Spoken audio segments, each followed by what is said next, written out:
Hello guys, अगर आप भी 100 से 150 वाला प्रोडक्ट ला रहे हैं अपने नियर सप्लायर से या मैन्युफैक्चरर या होलसेलर से ला रहे हैं और अमेज़ॉन पे सेल कर रहे हैं और आपको मंथली बेसिस पे अच्छे खासे ऑर्डर्स भी रिसीव हो रहे हैं और मंथली आप अच्छे खासे ऑर्डर्स अपने एंड से डिस्पैच भी कर रहे हैं, बट आपको एंड ऑफ द मंथ ये पता नहीं चलता कि जो आप प्रोडक्ट को डिस्पैच कर रहे हैं, जो प्रोडक्ट को आप सेल कर रहे हैं, उस पर आप प्रॉफिट कमा रहे हैं या अपने बिजनेस को लॉस में लेके जा रहे हैं। तो ये स्पेशली न्यू सेलर्स के लिए होता है, उनको स्टार्टिंग में एनालाइज करना थोड़ा सा डिफिकल्ट टास्क होता है कि उनका बिजनेस प्रॉफिट के एंड जा रहा है या लॉस के एंड जा रहा है, क्योंकि उसमें बहुत सारे ब्रेक इवन आते हैं। आपको सबका एनालाइज करना पड़ता है, आपको cost of the product analyse करना होता है, आपको शिपिंग चार्जेस एनालाइज करना होता है या मार्केट प्लेसेस का आपको कमीशन, फिक्स्ड पे, क्लोजिंग फीस, आपको ये सब माइंड में रख के आपका प्राइसिंग सेट करना पड़ता है। तो ये न्यू सेलर्स के लिए थोड़ा सा डिफिकल्ट होता है फर्स्ट आइडेंटिफाई करने के लिए ये कि बिजनेस उनका कैसे रन हो रहा है और इनका चार्जेस कहाँ पर डिडक्ट हो रहा है। तो गाइस, मेरा नाम है आतिफ और हमारा चैनल है ई कॉमर्स विद आतिफ। तो इस चैनल पे ई कॉमर्स से रिलेटेड, ऑनलाइन सेलिंग से रिलेटेड, मार्केट प्लेसेस से रिलेटेड इन्फॉर्मेटिव वीडियोस आते रहते हैं। अगर आप हमारे चैनल पे पहली बार आए तो हमारे चैनल को जल्दी से जल्दी सब्सक्राइब करिए। अगर आपको ये वीडियो पसंद है तो वीडियो को लाइक करिए। अगर इसके रिलेटेड अगर आपको कुछ भी अगर डाउट है तो आप इजीली कमेंट कर सकते हैं। तो आपको मैं डिटेल में एक्सप्लेन करने वाला हूँ कि आप अपने प्रोडक्ट की कैसे एनालाइज करिए, कैसे आप अपने मंथली बेसिस पे जो रिपोर्ट आपको अमेज़ॉन से जनरेट होती है वहाँ पर से आप अपने प्रोडक्ट की कॉस्ट कटिंग देख सकते हैं, ब्रेक इवन देख सकते हैं कि आपका प्रोडक्ट का जो भी एंड ऑफ द मंथ जो आपका पेमेंट साइकिल आता है तो उसमें आपको कहाँ पर कितना पे करना पड़ा है और आपका बैंक अकाउंट में कितना क्रेडिट है। तो बिना किसी देरी के चलते हैं कंप्यूटर स्क्रीन की तरफ। वहाँ पर मैं आपको स्टेप बाय स्टेप डिटेल में बताता हूँ और रिपोर्ट जनरेट करके आपको विद लाइव प्रूफ के साथ आपको मैं बताता हूँ कि आपको कौन सी चीज़ आइडेंटिफाई करनी होती है और कौन सा प्रोसेस आपको फॉलो करना पड़ता है। और इसी प्रोसेस को आप अगर मंथली अपने जो भी आप मंथली रिकन्सिलेशन करते हैं वहाँ पर अगर आप इस मेथड को अप्लाई करते हैं तो आपको ईजिली बिना किसी डिफिकल्टीज़ के आपको अपना पूरा प्रोडक्ट कैलकुलेशन, अपना प्रॉफिट कैलकुलेशन आप इजीली कर सकते हैं। तो चलिए बढ़ते हैं कंप्यूटर स्क्रीन की तरफ। तो गाइस, जब आप लॉगिन करते हैं अपने सेलर सेंट्रल के डैशबोर्ड पर, यानी कि अमेज़ॉन के जो सेलर सेंट्रल का डैशबोर्ड आता है वहाँ पर जब आप लॉगिन करते हैं तो आपको कुछ इस तरीके से इंटरफेस ओपन होता है। ये मेरा एक दूसरा अकाउंट है जहाँ पर मैं आपको इजीली विद लाइव प्रूफ के साथ मैं आपको एक्सप्लेन करने वाला हूँ। जब आप लॉगिन करते हैं तो यहाँ पर आपको 3 डॉट्स पे जब आप क्लिक करते हैं तो आपको इजीली जाना है आपके पेमेंट साइकिल्स में। जब आप पेमेंट्स में जाते हैं तो आपको डाउनलोड करनी होती है पेमेंट की रिपोजिटरी रिपोर्ट, ठीक है। जब आप इस तरीके से का कुछ आप इंटरफेस ओपन होता है वहाँ पर आप इजीली मंथ सेलेक्ट कर सकते हैं कि आपको कौन से मंथ के रिपोर्ट जनरेट करना है, या आप कस्टम डेट रेंज भी आप सेलेक्ट करते हैं। जब आप कुछ प्रीवियस मंथ की जब आप डेट को सेलेक्ट करते हैं और यहाँ पर रिक्वेस्ट डाउनलोड पे जब आप क्लिक करते हैं तो आपको यहाँ पर कुछ आपको अमेज़ॉन की तरफ से आपको एक ऑटो जनरेटेड आपको रिपोर्ट डाउनलोड होती है, ठीक है। डाउनलोड आपको एक्सेल फाइल आपको डाउनलोड करनी होती है। जब आप एक्सेल फाइल डाउनलोड करके ओपन कर लेते हैं आपको यहाँ पर कुछ आपको इस टाइप की फाइल आपको आपके डाउनलोड में जनरेट होती है। तो आपको ये स्टेप बाय स्टेप ये डिटेल आपको केयरफुली देखना है, क्योंकि अगर आपको इसमें से कौन सा भी पॉइंट अगर आप मिस करेंगे तो आपको आगे जाके डिफिकल्टीज या कुछ एरर शो होता है। तो स्टेप बाय स्टेप डिटेल पूरा प्रोसेस को आप डिटेल देखिए और इजीली आइडेंटिफाई करिए कि आप कैसे इसको एनालाइज कर सकते हैं, ठीक है। जब आप इसको यहाँ पर डाउनलोड करते हैं तो आपको यहाँ पर 1 to लेकर 11 तक आपको इन रोज़ को आपको यहाँ से डिलीट कर देना होता है, ठीक है। जब आप इनको डिलीट करते हैं तो आपको यहाँ पर इन रोज एंड कॉलम्स को आपको ऑटो फिल कर लेना है।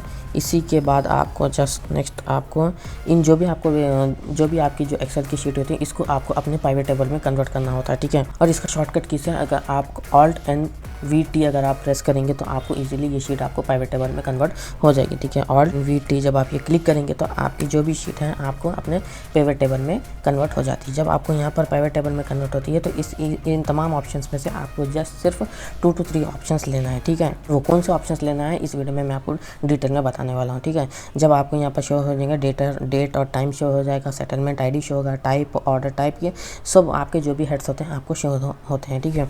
उसमें से आपको लेना है टाइप्स, ठीक है।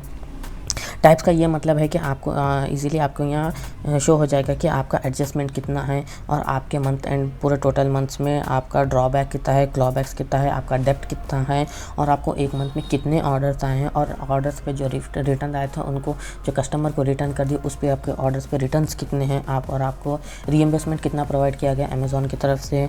और इनकेस अगर आपने कोई सेफ्टी क्लेम अगर फाइल किया तो वो सेफ्टी क्लेम का कितना अमाउंट है और सर्विस फीस कितनी है अमेज़ॉन की तरफ से लगी, और शिपिंग चार्जेस आपने अगर आप इजी शिप में रजिस्टर्ड हो तो आपको इजी शिप चार्जेस कितना लगा, और एंड में लास्ट ट्रांसफ़र यानी कि आपके बैंक अकाउंट में इतना डिडक्शन के बाद आपके बैंक अकाउंट में कितना गया, ठीक है। जब अगर आप ये टाइप को सेलेक्ट करते हैं तो आपको ये तमाम ऑप्शंस विजिबल होते हैं, ठीक है। उसके बाद आपको नेक्स्ट लास्ट में जाके आपको सेलेक्ट करना है टोटल, ठीक है।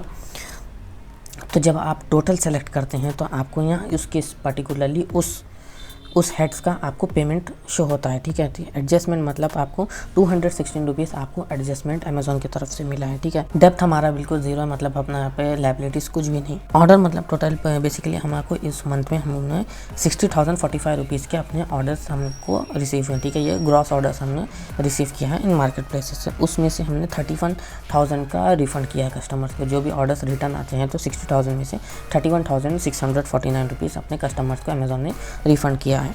और जो भी कुछ रीइंबर्समेंट होता है, जैसे कि कुछ एरर होता है या आरटीओ हो जाता है और अमेजोन आपके अकाउंट से डिडक्ट कर देता है, तो वो बाद में कुछ रीइंबर्समेंट की तरफ अमेजोन ने 323.2 रुपीज़ हमें रीइंबर्समेंट किया। और ये मैं आपको बताता चलूँ कि रीइंबर्समेंट कौन सा है, जो कि अमेजोन ने हमारे अकाउंट से जो क्लॉबैक में 323.25 रुपीज़ जो हमने अमेजोन ने अपने अकाउंट से डिडक्ट किया था, उसी अमाउंट को अमेजोन ने एज अ रीइंबर्समेंट भी हमें वापस दे दिया है। Next safety claim. हमने कुछ अगर कस्टमर के एंड से कुछ कस्टमर रिटर्न आता है और हमारा कुछ प्रोडक्ट अंदर रिप्लेस होता है, तो हमने जब सेफ्टी क्लेम के लिए अप्लाई किया तो अमेजोन ने जो अप्रूव किया है, जो डिक्लाइन है, जो अप्रूव अमेजोन ने किया है, उसका सेफ्टी क्लेम हमें रिसीव हुआ है 1249 अमेजोन की तरफ से हमें सेफ्टी क्लेम रीइंबर्समेंट हुआ है। और इसी के साथ जो माइनस में है 950 रुपीज़ अमेजोन के सर्विस चार्जेस कटे हैं, जो जैसे कि फिक्स फीस होती है, क्लोजिंग फ़ी होती है, या 950 रुपीज़ हमारे अमेजोन ने हमारे अकाउंट से डिडक्ट किया।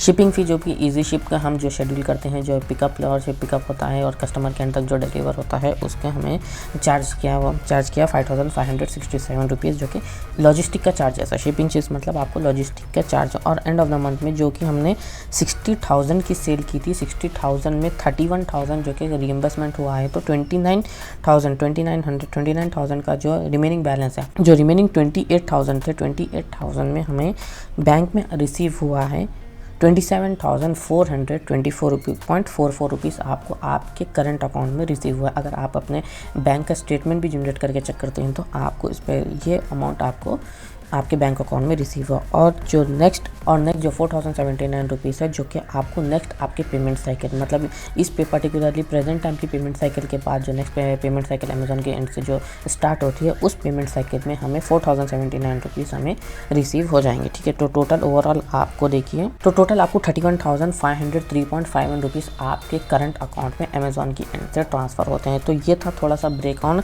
बहुत से सेलर का होता है क्या है, वो जस्ट लिस्ट कर देते हैं, एक्यूरेट प्राइस सेट कर देते हैं और सेल करना स्टार्ट कर देते हैं। ये थोड़ा सा ड्रॉबैक होता है, ब्रेक इवन होता है, कहाँ पर आपका अमाउंट कितना डिडक्ट हो रहा है, आपको लॉजिस्टिक को कितना लग रहा है, शिपिंग फ़ी को कितना लग रहा है, आपके मिसलिनियस एक्सपेंसेस कितने हो रहे हैं, ये टोटल आपका कॉस्ट ऑफ द गुड्स कितना है, ये सब एनालाइज करने के बाद आपको अपना नेट प्रॉफिट सेट करना होता है। तो ये था थोड़ा सा डिटेल। इसके बाद भी अगर ऑर्डर ID वाइज भी अगर आप सेलेक्ट करना चाहते हैं, तो आपको फिर इस एक्सेल शीट में आके अगेन आपको पाइवट टेबल डालना होता है, ठीक है। और नेक्स्ट हमें सेलेक्ट करना है ऑर्डर ID, ठीक है। जब आप ऑर्डर ID सेलेक्ट करते हैं और उसके बाद जब टोटल सेलेक्ट करते हैं, तो आपको यहाँ पर ये अमेजोन ये डेटा की तरफ से आपको प्रोवाइड हो जाता है कि कौन सी पर्टिकुलरली ऑर्डर ID पे आपने कितने की सेल की है। फॉर एग्जांपल देखिए, मैंने इस ऑर्डर ID पे जो कि 5107 ऑर्डर ID पे 726.56 रुपीज़ का ऑर्डर मुझे रिसीव हुआ था। इसी तरीके से आप अपने